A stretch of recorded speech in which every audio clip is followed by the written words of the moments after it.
All right, welcome to the Integrated Math 3 Unit 4 review. Let's begin. Okay, so the first question says, to prove that y, a point on xy, and this is a typo right here, so this should say a point on xz, so please correct this, this should be xz, is the midpoint of xz, Aaron proves that xy is equal to yz. So I'm going to go ahead and sketch what Aaron proved. So Aaron proved that xz, right? He had a segment xz, and he showed that y, right, being in the middle, that the distance from x to y is equal to the distance from y to z. Actually, Aaron saying that is enough at this point. To say that xy is equal to yz is enough as long as this is true. So as long as they've said that y is on xz, then Aaron's statement is sufficient. All right, Brianna proves that xy is equal to 1/2 xz, and we can see that that is true. Xy should be half the total distance. Now that wouldn't be enough on its own. She also has to show that yz is 1/2 xz. And so we can see that yz is also 1/2 xz. So Brianna has enough information as well. And so the answer here would be both Aaron and Brianna.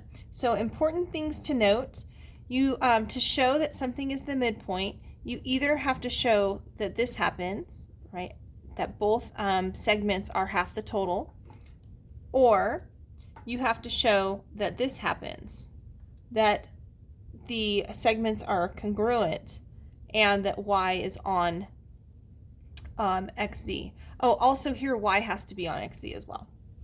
All right, Mary wanted to know if the lines ST and UV are perpendicular. She calculates the slopes to be m and n respectively.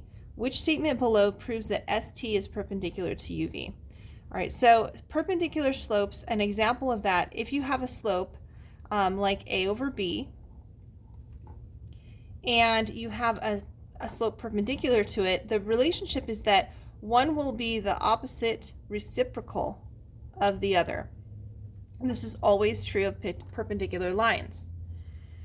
You can verify this by sketching a graph. So for example, if you have a line with a slope of over 2 up 1 over, let's say, a y-intercept of, so down 1 over 2, right there, 0, 0. Right here the slope is up 1 over 2. And you have the same y-intercept, let's just say, and you want it to be perpendicular, then what's going to have to happen is this slope has to be going downhill and also be the reciprocal. So we're going down 2 over 1. So you can verify that makes a right angle by sketching it. So this will always happen if you have a slope a over b. The other slope for perpendicular will be negative b over a. Now, don't try to memorize, verify which one of these works. So if I were to take m1 and divide it by m2, if I were to take a over b, and divide it by negative b over a, remember when we're dividing with fractions, we would multiply by the reciprocal. This would be a over b times negative a over b. This would give me negative a squared over b squared, not 1 or negative 1. So a and b are both incorrect. If we try to verify the multiplication, a over b times negative b over a, this gives me negative ab over negative ab, which is, or sorry, positive ab, which is negative 1. Right, multiplying straight across. And so their product will be negative 1. D. Number 3, point M lies 1/4 of the way along the directed line segment from L at 16, -9 to -4, -1. All right, this segment, or sorry, this point is always x1 and y1, and this will always be x2 and y2. Whoops, y2. What are the coordinates of M? So the formula that we're going to be using is xp comma yp equals x1 plus a over a plus b times delta x, comma y1 plus a over a plus b times delta y. So we need to identify each of these pieces. So x1 and y1 I've already identified. They're these points right here, 16 and -9. Delta x, a lot of people were having a hard time with delta x and delta y.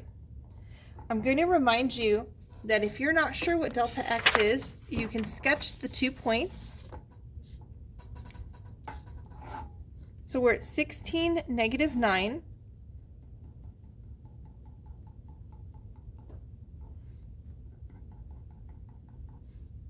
Right here, 16 comma -9, this is point L, and -4, -1, this is point N.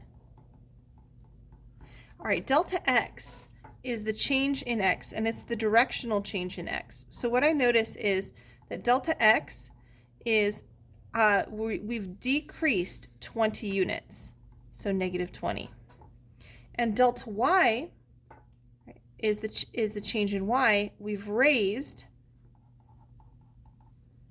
from -9 to -1, we've raised 8 units. If you want to do that in a table, you would list your 2 values, right, which would be 16 comma -9, your 2 points, 16 and -9, always the first one first, and then this one second. And you can find your slope this way. So from here to here, it rises 8. From here to here, it decreases by 20. And so your delta y and your delta x can be found in a table as well. Most of us actually just count it though.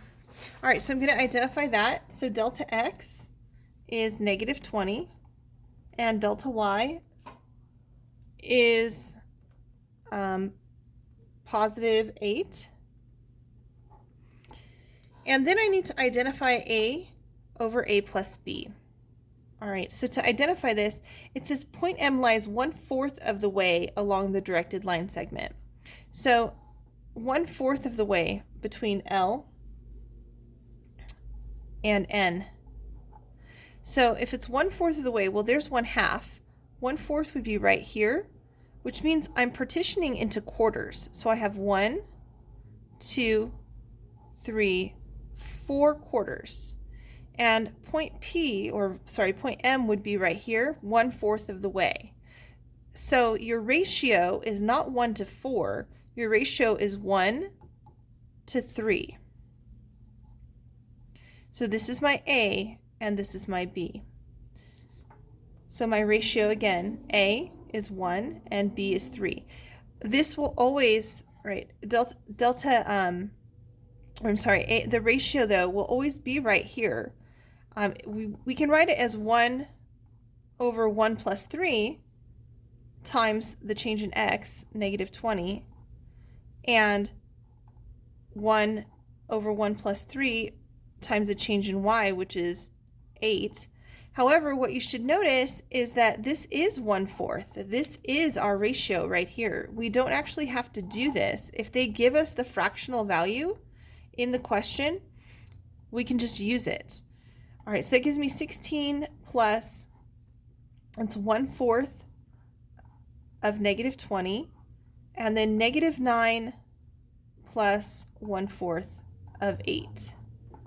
Again, we could have gone directly to this step. 1/4 of -20 is, I'm going to do it on a separate sheet of paper because I'm running out of room here. So we have 16 plus 1/4 of -20 is -5, minus 9 plus 1/4 of 8 is 2. And so this would be 11 and -7, which would be C. All right, moving along to the next one. It's actually the same question, only this time they are giving you the ratio of 1 to 4. And so we're going to plug this into the exact same formula again. Here's x1 and y1. And my change in y and my change in x. So to determine my change in y, I can use a quick little table from -7, 14 to 8, -6. So what happens for my change in y is that I'm going down by 20, and my change in x is actually going up 15. And then a is 1 and b is 4. And so we're going to use the same formula, like I said, -7 plus a over a plus b times delta x, and 14 plus a over a plus b times delta y. And I'm going to go ahead and simplify that. So this is going to be a 5. So -7 plus 1/5 times 15, comma, 14 plus 1/5 times -20. So this becomes -7, this will cancel to a 3, plus 3, and this cancels to 4. So 14 plus 4, which is -7 plus 3 is -4. Oh, I forgot my negative right here. And 14 plus -4 is 10. And so our point is A, -4, 10. All right, which of the following can be cut by a plane to create a triangular cross section? Select all that apply. All right, so if you have a cone and you were to create a cross section right down the center of it, so if you were to insert a plane right down the center, like such, your figure would end up being a triangle right here. Most of us can see it. If you were to take a cube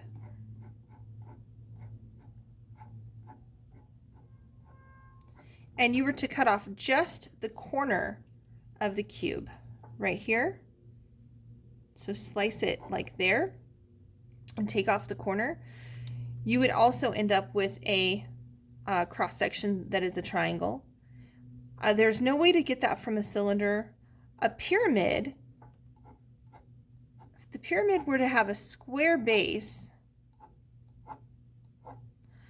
and I were to slice it this direction, I may not be able to get a cube, or sorry, may not be able to get a triangle. But if I were to slice it parallel to one of these sides, I would end up with this exact face, which is a triangle. So the three possibilities are a cone, a cube, and a pyramid. And again, a sphere, there's no way that I could get from that shape that I could get a cross section that's a triangle.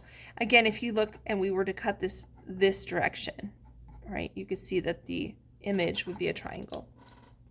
Oh, I shouldn't have drawn it that way, but the image would be a triangle if you cut the corner off. Okay. All right, number 6.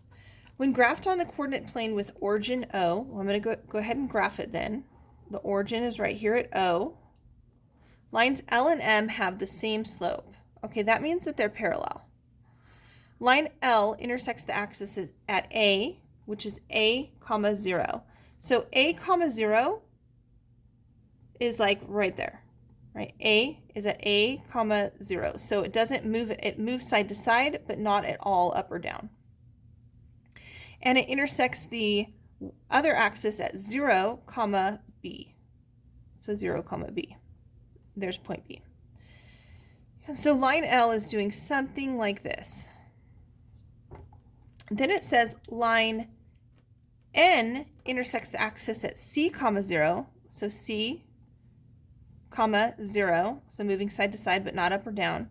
And I'm going to graph this a little taller so that I can make them parallel at 0, D. So there would be D. And this line is doing something like that. And it says, what similarity statement can be used to prove that L is parallel to N.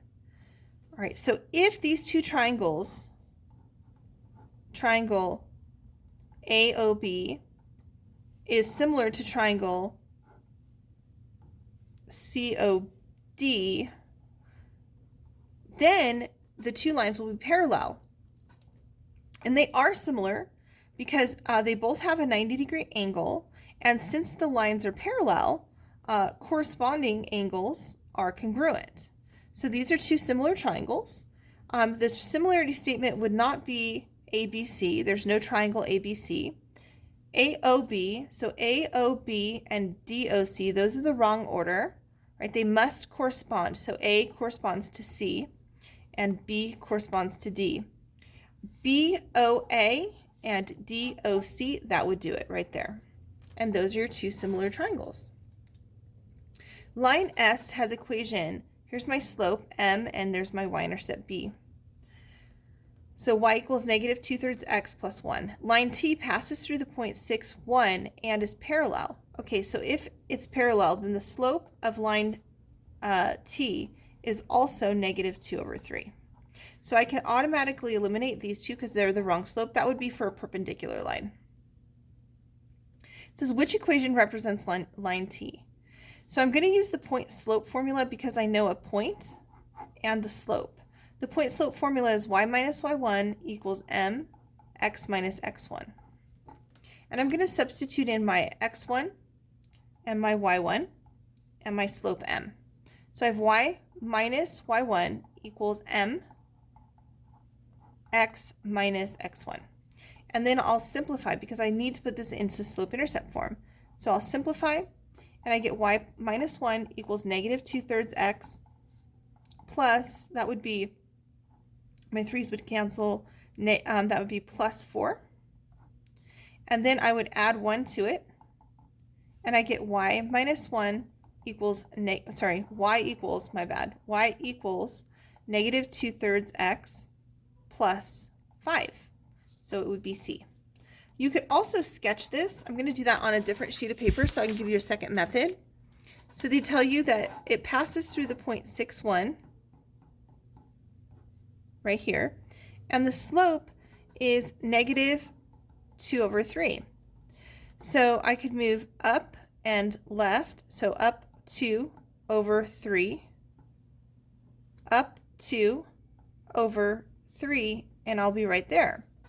And so what you notice is that I've risen 4, so I was at 1, I'm at 2, 3, 4, 5. My y-intercept is 5. So you can use either method that you prefer. All right, the next one, it says line L has equation, here's my slope, here's my y-intercept. Line H passes through the point 4, negative 5, and is perpendicular. All right, so if the slope is 1/2, the new slope will be negative 2/1, the opposite reciprocal. And again, we can use the point slope formula because we have a point and the slope. Y minus y1, so that becomes y plus 5 because it's negative, equals m, which is negative 2, x minus x1. And so this becomes y plus 5 equals negative 2x plus 8, and then I would subtract 5, and I would get y equals negative 2x plus 3. Again, we could automatically get rid of C and D, and then my y-intercept would be 3, so it would be B. Again, you could graph this one as well. If you graphed the point, it was the point 4, negative 5, 4, negative 5 would be right here. And your slope is negative 2, so you could rise 2 and go to the left one, rise 2 and go to the left one, rise 2, go to the left one, rise 2 and go to the left one, and you'd be right there at 3. All right. The plane slices a cube at an angle as shown. What is the shape of the cross section?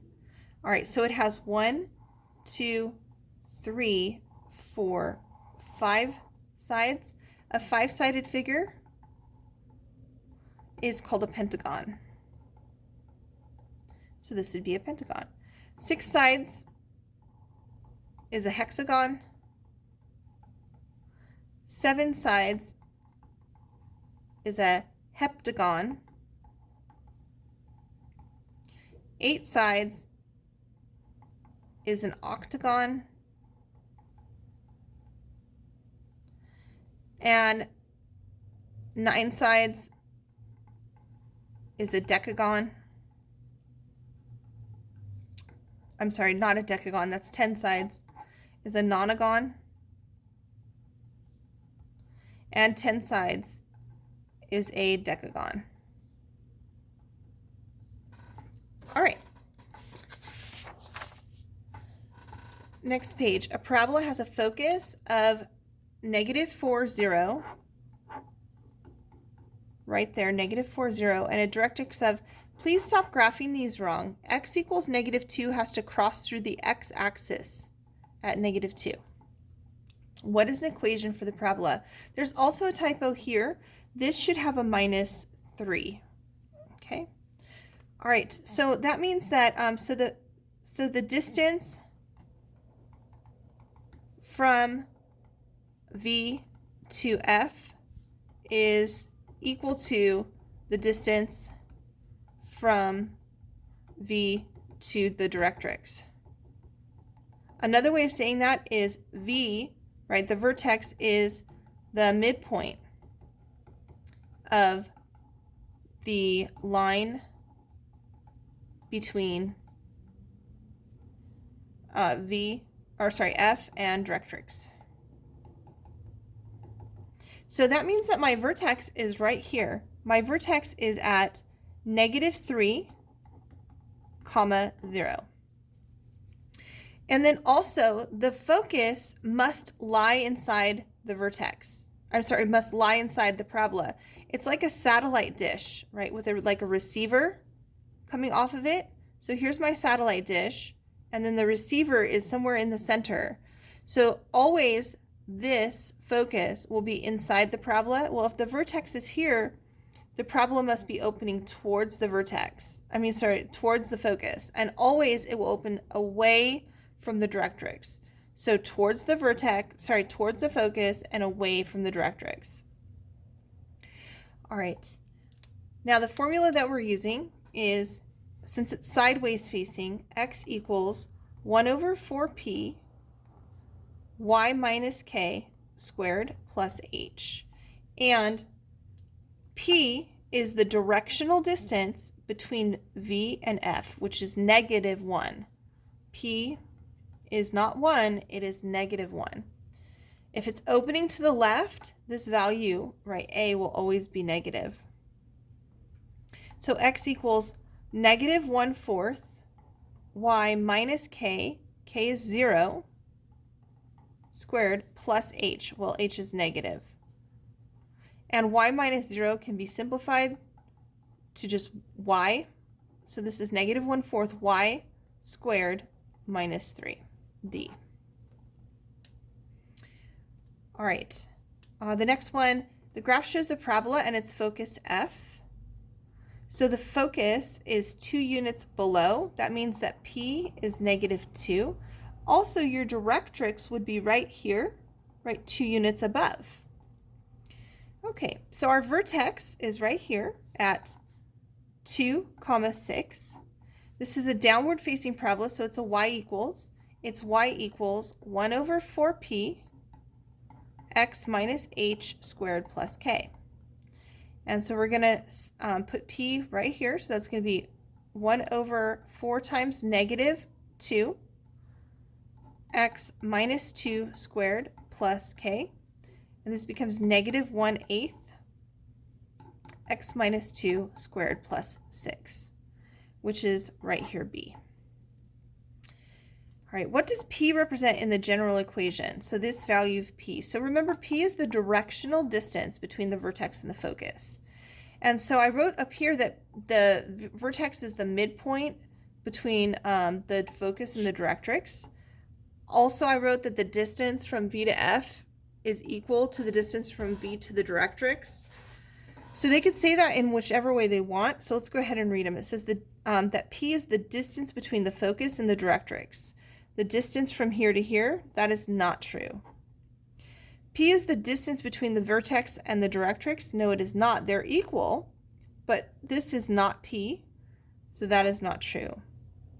P is half the distance between the focus, the directrix and the vertex. That I will agree with. P is 1/2 of this distance, right? It's from here to here versus from here to here. So it is half the distance. And the other choice is that it's twice the distance between the focus and the directrix, which would be untrue. All right. Next, number 13. It's going to be rotated about the x-axis, so it's going to do something like this.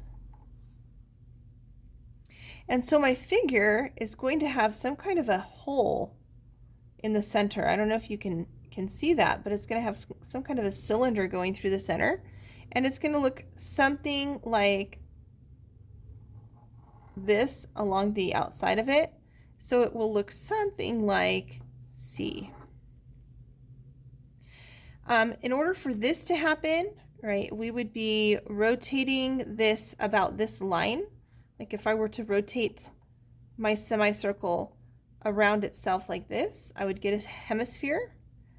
For this to happen, I would be rotating it along the bottom edge of the figure so that it would form a sphere.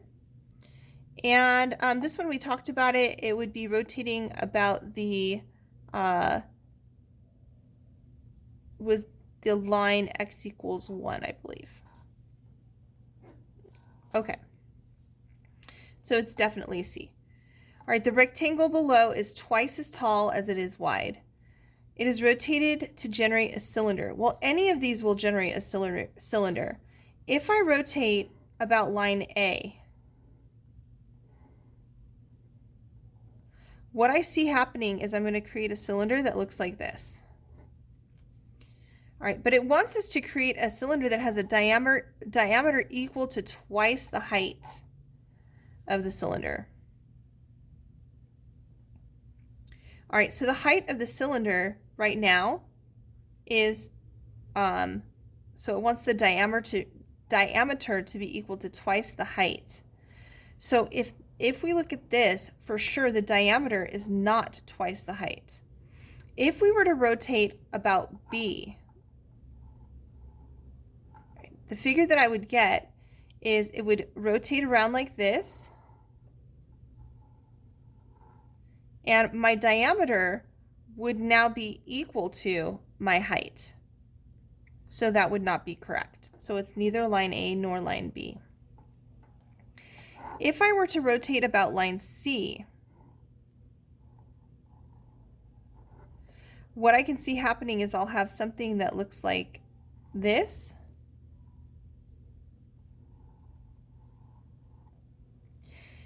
And so right now my diameter would be twice as high as my height, C. And we can also try D. If I were, If I were to rotate about line D, this figure, what would happen is I would get a figure that looks something like this.